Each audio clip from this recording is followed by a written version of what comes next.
La présidence malienne confirme que le chef de la junte, le colonel Assimi Goïta, a eu un entretien mercredi avec le président de la Fédération de Russie, Vladimir Poutine. Les deux hommes se sont félicités des relations entre les deux pays, notamment dans le domaine militaire. Selon un proche du colonel Assimi Goïta, l'entretien aurait duré un peu moins de 30 minutes.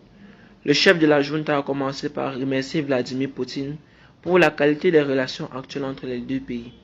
Sur Twitter, il a souligné la qualité de notre partenariat respectueux de la souveraineté du Mali et des aspirations de sa population. Assimi Goïta a accusé réception du dernier lot d'équipements militaires fournis par la Russie.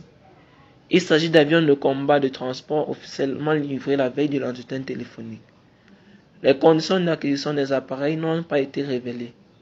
En mars dernier, le Mali avait déjà rendu publique l'acquisition d'un précédent lot de matériel militaire auprès de la Russie. De sources proches du palais présidentiel, on rapporte que Vladimir Poutine aurait affirmé que son pays serait toujours aux côtés du Mali pour l'aider dans le domaine sécuritaire et dans d'autres domaines. Cette nouvelle livraison intervient alors que l'armée malienne a subi de nombreuses attaques djihadistes ces derniers temps. Le bilan de ce qui a frappé dimanche un camp militaire près de Tessit, dans la région de Gao, a été revu à la hausse. 42 morts, soit le plus lourd bilan pour les FAMA depuis fin 2019.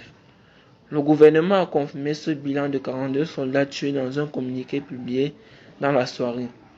Il évoque une attaque terroriste, je cite, complexe et coordonnée, fin de citation, et dit avoir neutralisé 37 assaillants.